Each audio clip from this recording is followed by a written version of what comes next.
Your Steve Jones Show podcast is loading now. The Steve Jones Show podcast is sponsored by Sunbury Motors, North 4th Street in Sunbury, and Sunbury Motors Kia, routes 11 and 15 in Hummel's Wharf.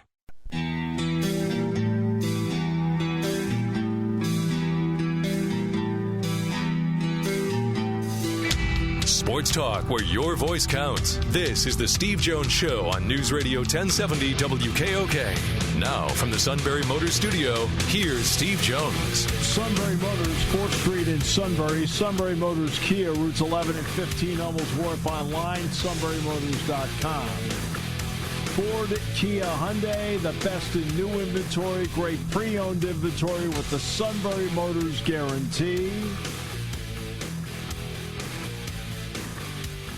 Fabulous service department, by the way, that just does a great job taking care of the life of the vehicle. It's all at Sunbury Motors, 4th Street in Sunbury. Sunbury Motors Kia, routes 11 and 15, Hummel's Wharf. Online at sunburymotors.com. First of all, Penn State, Iowa wrestling set a record for viewership, 388,000, breaking the mark set last year when Penn State wrestled at Iowa. The top three all-time are these are regular season numbers. They are all Penn State, Iowa dual meets. This year was the record 388. It's interesting because Penn State, of course, which really wrestles a truly dynamic, aggressive, offensive style, continues to beat Iowa at its own game. And Iowa wrestling is, to me, what Wisconsin basketball is to the sport of men's basketball. They do not advance the sport.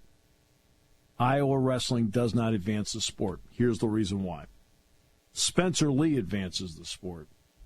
The other 9 don't.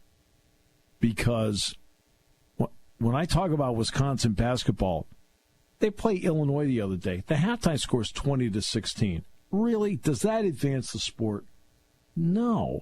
People want to see something that has some flow to it, some excitement. Iowa wrestling is not exciting. I mean, Penn State has to beat them at their own game.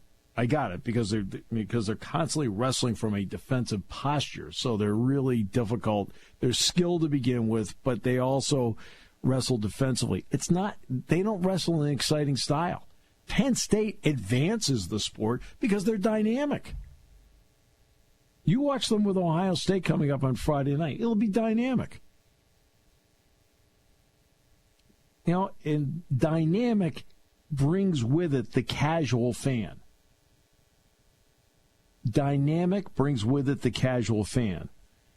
All right? Now, Iowa is doing what they have to do. To them, that is the best way to win. I understand it. I talked about Steve Peichel and Rutgers last week and said, hey, look, I don't find it to be aesthetically pleasing basketball to watch Rutgers play basketball, but that's not his job.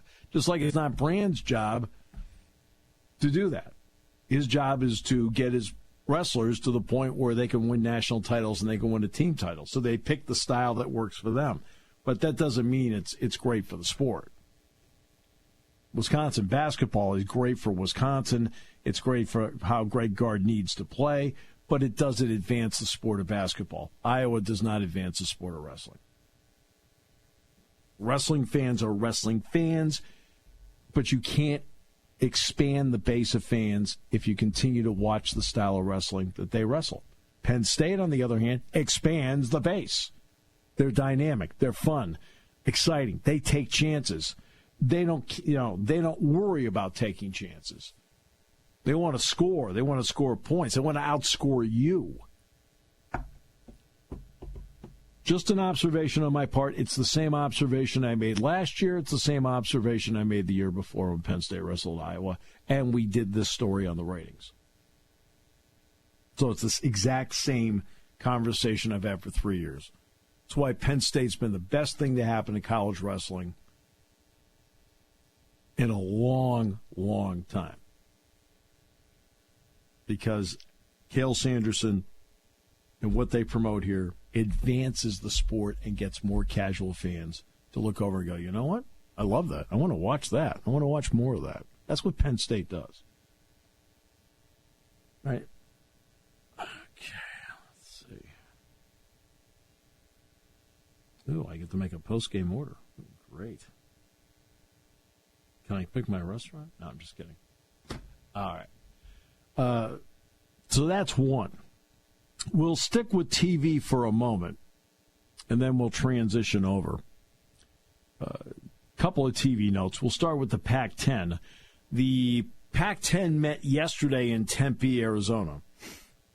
And when they met, obviously the topic of a TV deal came up. They don't have one yet, and they may be, quote, a few weeks away from it. Here's the bottom line. The bottom line is the Big 12 got about $31 million per school.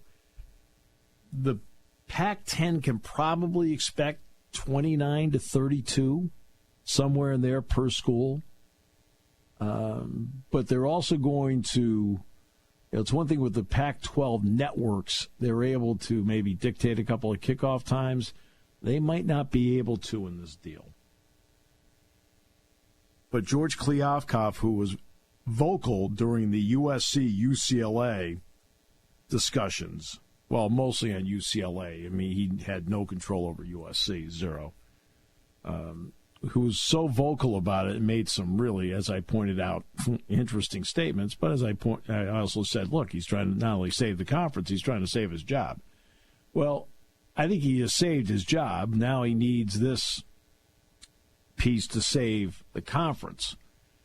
And they're a few weeks away from doing that. He has been incredibly silent since the California Board of Regents gave the thumbs up to UCLA to go to the Big Ten.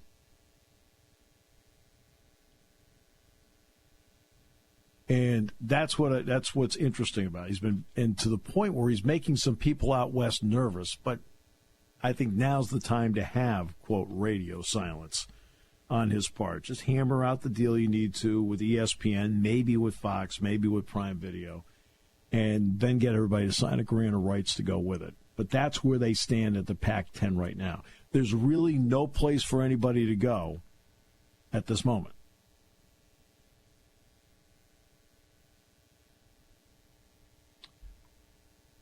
So that's one. TV ratings came out for the NFC and AFC championship games.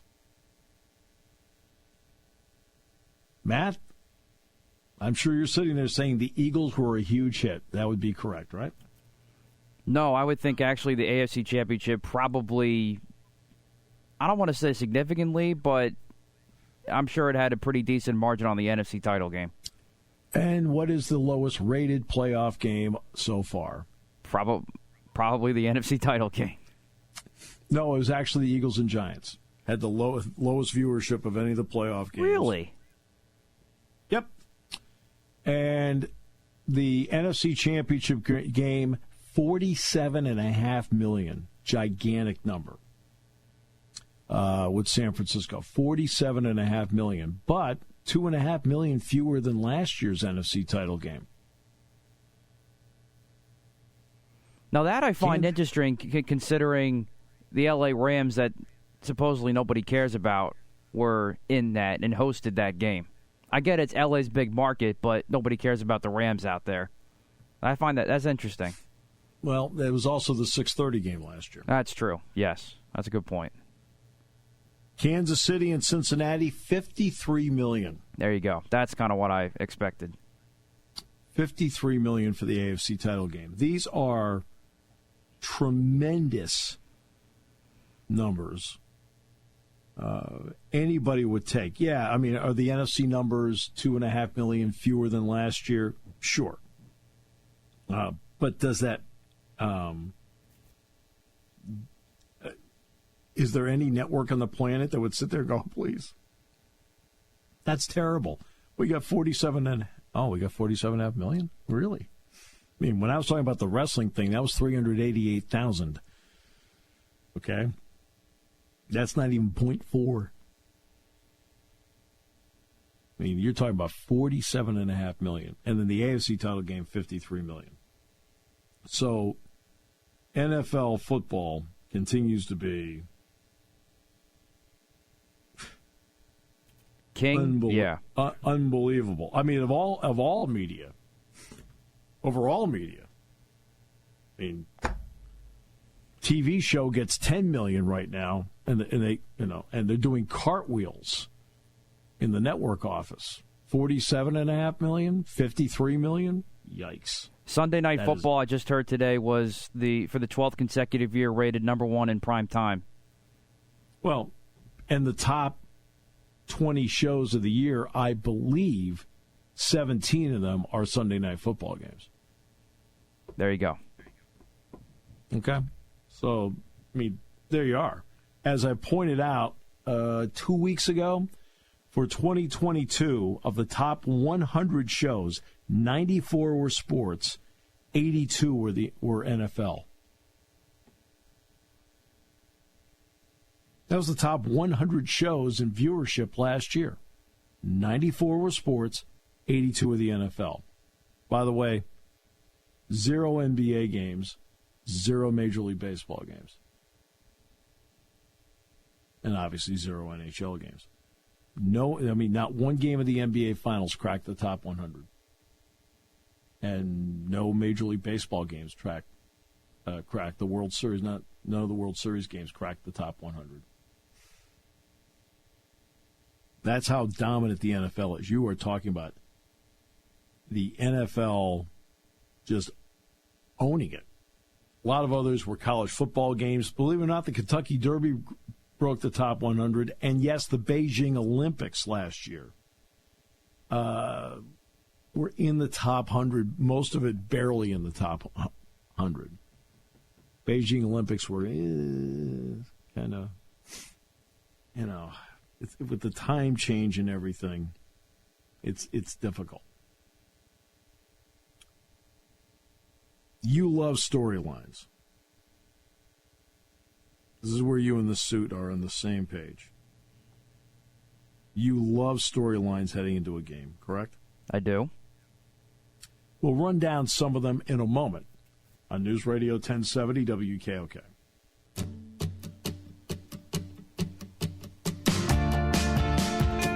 Some intriguing storylines that for the Super Bowl that Matt and the suit are both so excited about because they love storylines.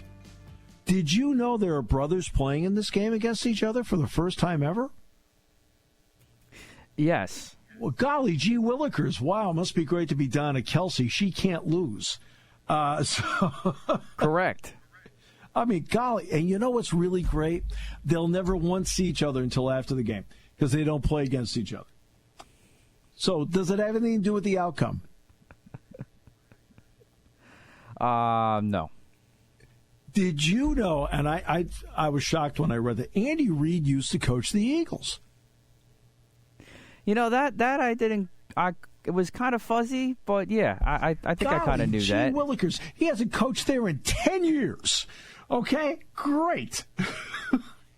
Does that have anything to do with winning and losing?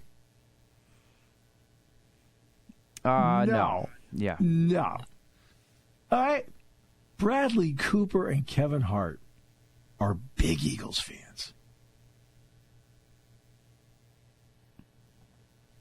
Get the lingerie on the deck. Call the janitor. I knew about Bradley Cooper, but I knew about that. Does that have anything to do with winning or losing? No. So this is where we get stupid. This is where we get plain old stupid. When guess what? Guess what? The first two are just all they do is just eat up ink and just airtime. Okay, you're just killing time. Let's talk about the Kelsey brothers. Okay, I know. They're both going to the Hall of Fame. I got it. They both will have a great effect on the game. But, okay, nice. Okay? But once you start getting celebrities involved, then I'm out. Did you know that Jalen Hurts was benched in his last title game start? Did you know that? I totally forgot about that. Oh, my goodness. I couldn't believe when I heard about that. Oh, it's probably going to be rehashed over and over again. I can't believe it. All right. I mean, Kansas City Chiefs, Georgia, Kansas City Chiefs. Yeah, so yeah. Oh, God, this is going to be painful. Let's see. Did you know there's a statue of Rocky Balboa in Philadelphia? Again, you stumped me. I mean, this is... And I think the 49er fans, once again, were dumb and, like everybody else, lost every time they put the jersey on the Rocky Balboa statue. So, Chief fans in Philadelphia better not do it. Why don't you back off for a second? There have been 56 of the previous ones. You've won one. Okay, 1 for 56 is not like, I don't go, they shouldn't put a jersey on. Like, guess what? You should win more than like 5 or 6 or something like that before you start rambling like that. You're 1 for 56. You're last in your own division in Super Bowl wins. By a margin, by the way. It's all right. If you take care of business next week, then we'll be one behind Washington, and we'll keep climbing from there. It's hard to win Super Bowls, man. You think of all the great teams. I mean, the Dolphins won back-to-back. They haven't won one since. In fact, on Sunday, they're going to ABC's going to air the 50th anniversary of the 72 Dolphins, the only undefeated team, on an E60, as a matter of fact. It's just hard to win. That's why, getting here, this is so fabulous for the city, and it's such a great... It's interesting. The Eagles are really have all the look of a great team, right? I mean that's... I'm being... Now let's get serious and fair about this. They have everything. The one thing about them is that I've been watching this great team play, and they played a lousy schedule all season, like bad. Meanwhile, Kansas City has not looked like anywhere near the juggernaut Philadelphia has. I mean, you think about how the Chiefs' season has gone. They have the exact same record, but Philadelphia looks more dominant the way they've done it. But Kansas City's played people. That's the difference. And I don't know if it is because Philadelphia is just that much better than everybody, including Kansas City, or Kansas City has kind of had to fight their way through it because their schedule has been exponentially better. And it has been exponentially better. And it doesn't take a genius to look at that.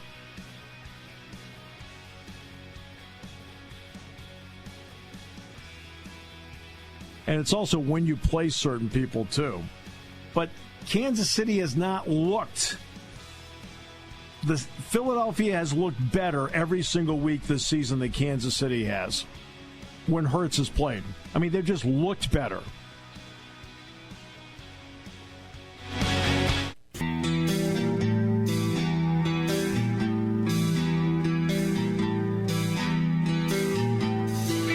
Sports talk where your voice counts. This is the Steve Jones Show on News Radio 1070 WKOK. Now from the Sunbury Motors Studio, here's Steve Jones. Sunbury Motors, 4th Street in Sunbury. Sunbury Motors Kia, routes 11 and 15, Hummels Wharf, online, sunburymotors.com. Neal Coolong joins us. Neal, great to have you with us. I know you're a big believer in storylines. I never knew Andy Reid coached the Eagles. I was stunned when I read it. I didn't know there were Kelsey brothers in the game. There are. I don't I'm see shocked. wrote that yet. Let me go take a look. No, we had we had actually planned on writing that. Not long after the game, we had kind of an internal joke that we wanted to be the first to get that out there. We got it out pretty quickly, and we weren't even close to the first. So it was it's lesson learned. It's just none of it has anything to do with winning and losing, which is all I'm really interested in. The torturous part is the bye week leading into the game, because you have the hype and everything coming off the conference championship. Right. Bottom's going to fall out in T-minus 3 hours. And at that point, it's kind of dead. People will forget about it. They really don't pick it up as well as they used to either. So it kind of the excitement doesn't really come back. I don't think until 4 or 5 hours before kickoff, and that's when people are making their cheese dip and their buffalo wings. Do you watch the pregame show? I don't. No. Yeah, I have no interest in it because it's the same thing we just talked about. It's going to be a story about the Kelsey brothers. It's going to be a story about Andy Reid. It's going to be a story about Nick Sirianni. It's going to be how Jalen Hurts got benched in the title game, blah, blah, blah, blah. I mean, just tell me when the national anthem is and the jet flyover, and that's all I need to know. To be fair, I'll defend my fellow reporters when it comes to this. You don't get access, and they don't tell you anything. You get zero. All they do is set you up for the puff piece, which is really you'll see plenty of these, but you'll see whoever gets the exclusive, the one-on-one with Kelsey's mom. You know, that's going to be the big one, and then it's done with kind of a sense of okay, seriously, now tell us about you. You know, it's so heavily protected. They're not going to dive into anything. I mean, not just that's probably the bad topic to bring up, but it not to suggest it needs to be controversial or anything like that. But you don't learn anything from any of that. It's not written or produced for that kind of an audience. It's really the people who are just kind of tuning in for the first time. Yeah, it's not a hardcore thing. No, I have the Super Bowl, and my pregame show is going to get tens of millions of viewers. And that gives the network that has the Super Bowl, which, by the way, is paid through the nose for the rights, a chance through commercials to make the money back.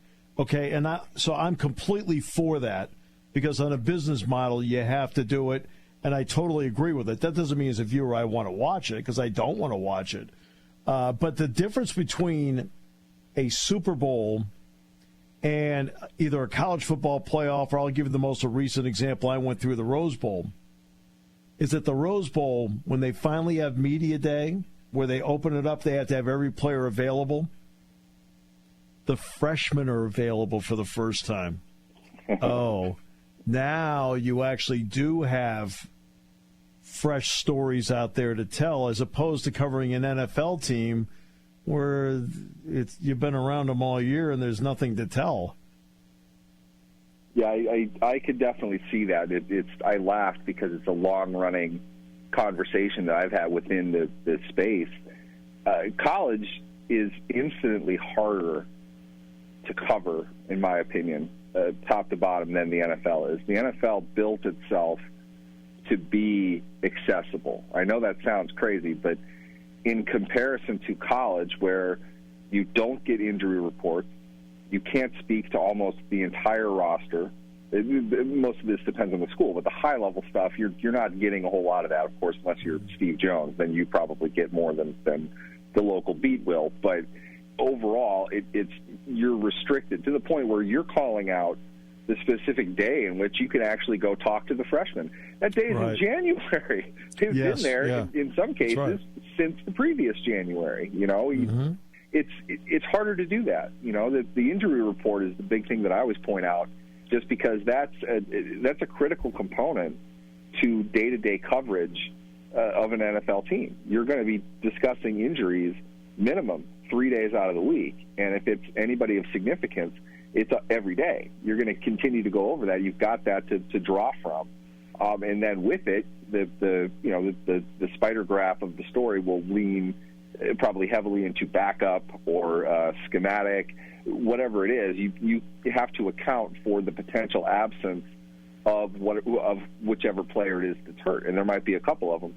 That's an ongoing storyline. You don't get that in college. You have to predict almost in a way, and even then, you probably won't have back. If it's the starting quarterback, how much access to the backup are you going to get? If the starter is what NFL people would deem as questionable, you're not going to speak to the backup ever. No. You might get the backup after the game if he plays, but you have just far less to go on. I would find that extraordinarily frustrating. That's just me. Yeah, and by the way, the Pac-10, Pac-12 is actually strongly considering doing injury reports. Now, we'll see if they follow through on it, but that's just a side note. The Eagles have been the NFL's best team all season. But they haven't exactly played Murderer's Row on the schedule. And it's just the way it works out. Kansas City, on the other hand, has played an exponentially tougher schedule, but there have been a lot of weeks they haven't looked good doing it. The Eagles have looked good doing it all season, regardless who they played. So what's your thought on this, at least 10 days out? I think, oddly enough, I think I could draw a similar parallel again to college. I think you throw all of that out, one-game playoff, when you have 2 weeks to prepare for a team. In college, you have like 5 weeks in some instances. You see very different versions of both teams going up against each other. You don't have that much time in the NFL. You're going to see the base concepts from both of them, but you're at a heightened state of preparation. You're no longer preparing for the whole season or other stuff that you might put on film. It's everything. So you tend to get, not every game, but you tend to get the best out of at least one of the teams. You're going to see where they are at their absolute finest. It doesn't mean that they play the best, but schematically that's what they're aiming to do. Because of that, I don't think the records are really as indicative of what you're getting. It truly becomes, the matchup performance. Right. Probably exactly. like MMA is matchups make everything. The NFL, I don't think is all that different than that. I think you can get great games based on pairings that have nothing to do with how they got to the point that they're at. I do think, though, there is some contrast that comes from this.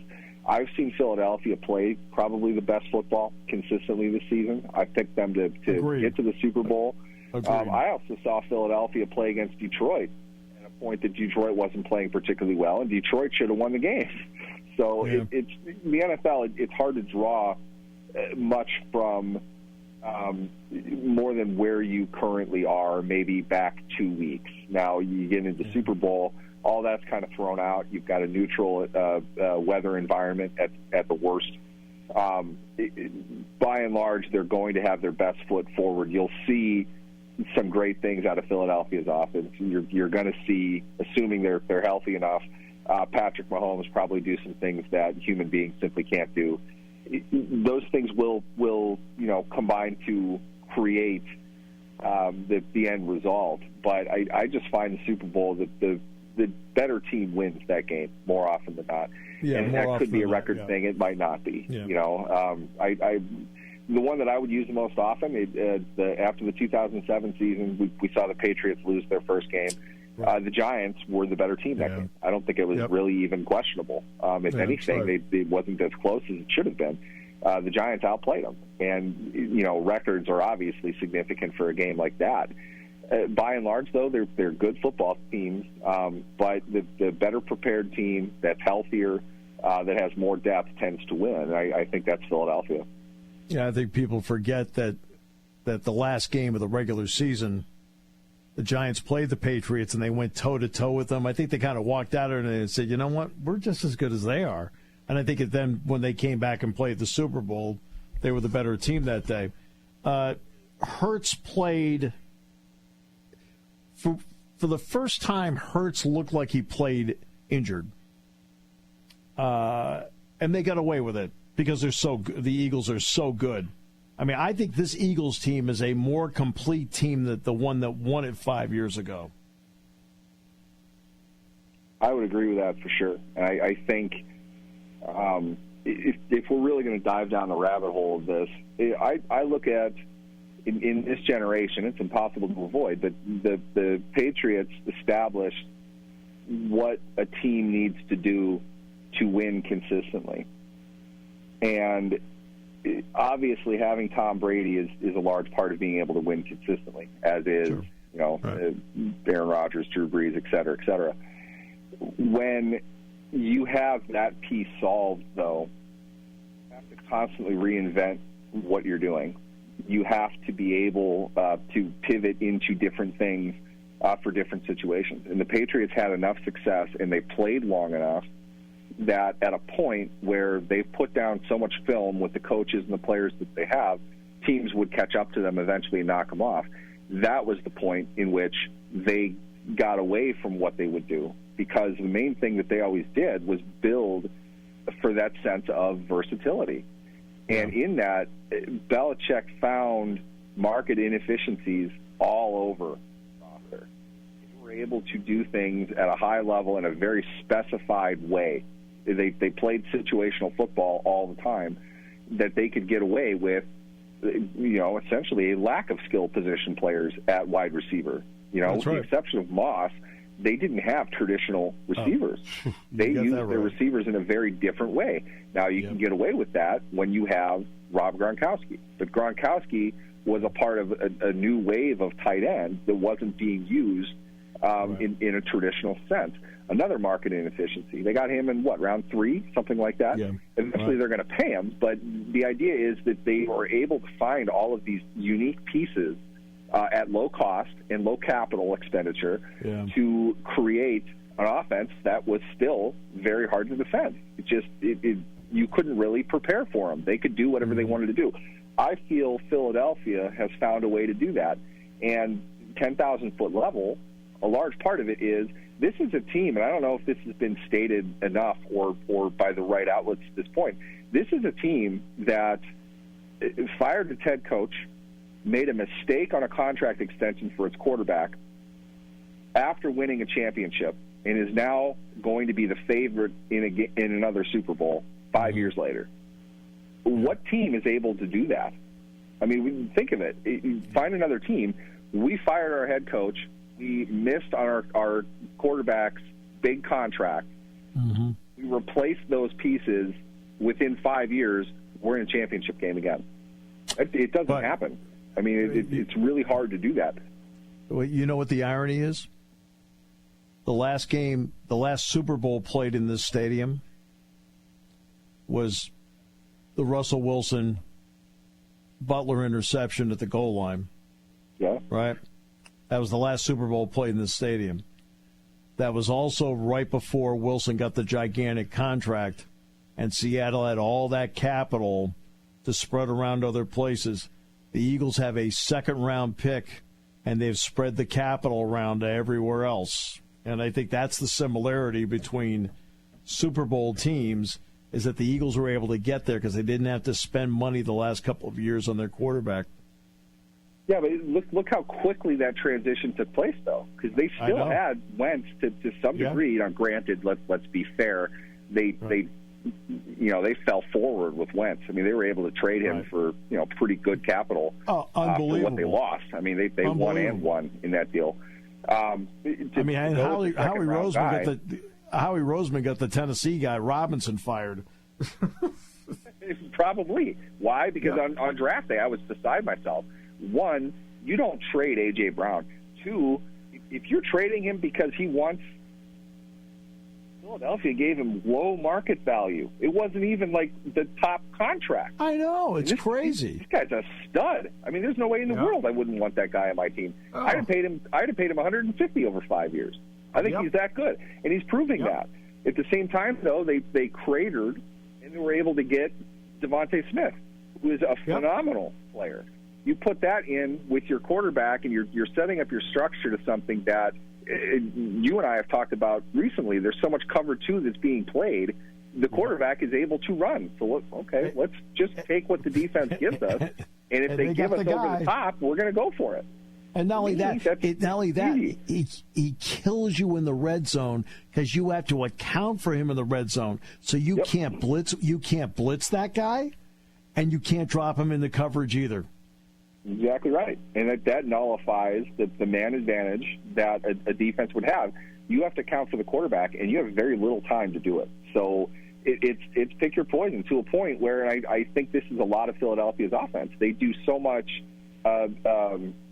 combo routes, option routes, choice routes, things like that, that it's a matter of your quarterback just simply reading what is happening after the snap. It's not about what they're calling in the huddle. And it's funny to me because I was joking around with Steelers fans about this who weren't happy that I was joking around about it, but it's the opposite of what the Steelers are doing.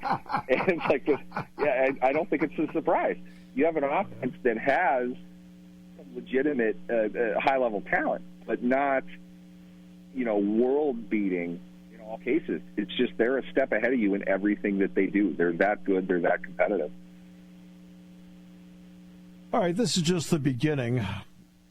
We'll continue this conversation next week.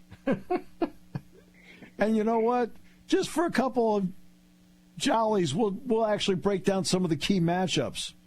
I mean, I know it's stupid to talk about like actual football, Neal, but why don't you and I give it a shot? Absolutely, I'm all for that. I'll be watching a good chunk of it when the hoopla here dies down, and we'll see how they match up with each other. I think it'd be a pretty good game. They're competitive on paper for sure. I mean, there are a couple things, like let's take Kansas City, for example. Kansas City needs to get Snead out of concussion protocol, which he should, because they need one, at least a guy that's been around the block in this game back there against these receivers. And the other part, too, is that they need to get the two receivers. I mean, Tony is like, look, he doesn't light me up, but he's better than what they have. And Hardiman has got to be full strength because they just can't have it be Kelsey and Valdez-Scantling. Nope, I think Kansas City got away with quite a bit, and I said that initially when Snead went down. Like, that's not the guy they could lose. It's trouble against a team like this, and I don't know. I bet Zach Taylor's kicking himself for more things than the officiating following that game. They had ample opportunities to win that, and probably should have. Absolutely, no question. All right, so we'll actually talk football next week. You know, did you know Kevin Hart? Kevin Hart's an Eagles fan. So's Bradley Cooper. I mean, maybe we can get him on the show. Last time I saw them on TV was, before an Eagles game, which is typically when you see them nowadays. So. Yes, that's about when they show up now. They don't show up on my movie screen. All right, so Neal, thanks so much. Appreciate it. Definitely. Thanks for having me, guys. We're killing you, aren't we? You two are like two peas in a pod, let me tell you. Look, I think every Eagles fan ought to enjoy. First of all, you got the better team, which is like the coolest thing going. When you know you got the better team, that is so cool. It does feel pretty good. Right? I mean, and every Eagles fan, you've been aching for this, where you're like the better team. When you played the Raiders, I wasn't sure you were the better team. When you played the Patriots, I definitely didn't think you were the better team. Now, I'm talking about the first time.